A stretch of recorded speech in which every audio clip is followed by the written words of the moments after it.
నమస్తే,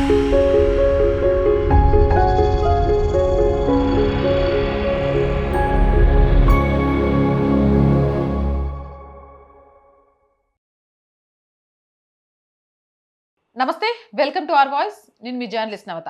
పంజాబ్ రాష్ట్రంలో మొత్తం 5 ప్రధాన దేవాలయాలకు బాంబు బెదిరింపులు వచ్చినాయి. దీంతో భద్రతా యంత్రాంగం మొత్తం అప్రమత్తమైంది. ఈ బెదిరింపులు అందిన వెంటనే పోలీసులు మరియు భద్రతా బలగాలు, డాగ్ స్క్వాడ్స్ వీటన్నిటితోటి ఆలయాల వద్ద కట్టుదిట్టమైన భద్రత ఏర్పాట్లు చేసిండ్రు. అలాగే మొత్తం చెకింగ్ కూడా చేసిండ్రు. అయితే దీనికి సంబంధించి అందుతున్న సమాచారం ప్రకారం కొన్ని ప్రముఖ దేవాలయాలను లక్ష్యంగా చేసుకొని బెదిరింపు సందేశాలు వచ్చినట్టుగా తెలుస్తోంది. ఇక బాంబ్ స్క్వాడోళ్ళు, డాగ్ స్క్వాడోళ్ళు అందరికీ రంగంలోకి దిగి మొత్తం చెకింగ్ చేసిండ్రు. కానీ ఏమీ దొరకలేదు. అయినా కూడా ఎందుకైనా మంచిది, ఇలాంటి అనుమానాస్పద సంఘటనలు వచ్చినప్పుడు ఖచ్చితంగా కూడా భద్రతను పెంచాలి అని అదనపు పోలీస్ బలగాలను పెంచిండ్రు. ఎవరైనా అనుమానంగా కనిపిస్తే వాళ్ళ వస్తువులను, వ్యక్తులను ప్రత్యేక నిఘా పెట్టి ఎతుకుతున్నారు. ఇప్పటి వరకు అయితే ఎలాంటి పేలుడు పదార్థం గుర్తించలేదు. అయితే ఇది నిజమైన ప్రమాదమా లేక తప్పుడు బెదిరింపా అన్న దానిపై మాత్రం దర్యాప్తు కొనసాగుతోంది. భద్రతా శాఖలు ఈ ఘటనను అత్యంత ప్రాధాన్యంగా తీసుకొని సైబర్ ట్రాకింగ్ ద్వారా బెదిరింపు మూలాన్ని గుర్తించే పనిలో ఉన్నారు. మనం గతంలో కూడా చూసినాం, ప్రసాదంలో విషం పెట్టి చంపాలనుకునేటోడు ఒకడు, ఆలయాల ముందు రిక్కీ చేసేటోడు ఒకడు. ఎందుకంటే వీళ్ళ టార్గెట్ సనాతన ధర్మం, హిందువులు మాత్రమే. సనాతన ధర్మాన్ని నాశనం చేస్తే ఈ భారతదేశాన్ని ఆక్రమించడం చాలా ఈజీ అయిపోతుంది.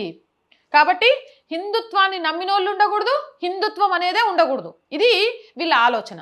కానీ పిచ్చోళ్ళకు తెలియంది ఏంది అనంటే, సనాతన హైందవ ధర్మాన్ని ఈ ప్రపంచం నుంచి ఎవ్వడూ తీసేయలేవడు. ముఖ్యంగా భరతమాత నుంచి ఎవ్వరూ తీసేయలేవరు.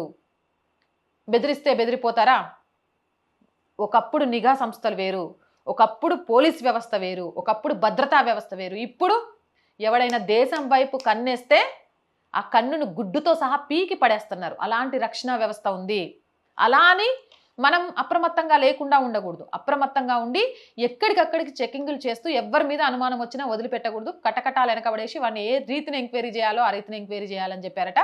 ఏదేమైనా తస్మత్ జాగ్రత్త. అక్కడనే కాదు, ఎక్కడైనా సరే మీకు గుళ్ళ దగ్గర కానీ, రద్దీ ఎక్కువగా ఉన్న ప్రదేశాల్లో కానీ ఎవరైనా అనుమానంగా కనిపించినా, ఏదైనా అనుమానపు వస్తువుల్ని వదిలేసి వెళ్ళారని తెలిసిన దగ్గరలో ఉన్న పోలీసులకు వెంటనే సమాచారాన్ని అందించండి. జై హింద్, జై భారత్. మోర్ వీడియోస్ కోసం our group of channels, our voice, our political, our Sanskriti channels ని వెంటనే సబ్స్క్రైబ్ చేయండి. అలాగే కంటెంట్ బాగుంది అనిపిస్తే లైక్ చేయండి, షేర్ చేయండి, మీ అభిప్రాయాన్ని కామెంట్ చేయండి. అండ్ ఆర్థికంగా ఆర్ వాయిస్కి చేయూతనందించండి. మీరు చేసే సహాయం ఇప్పుడు చాలా చాలా అవసరం. ఫస్ట్ వీక్ కాబట్టి చేస్తారని ఎదురు చూస్తూ ఉంటాం.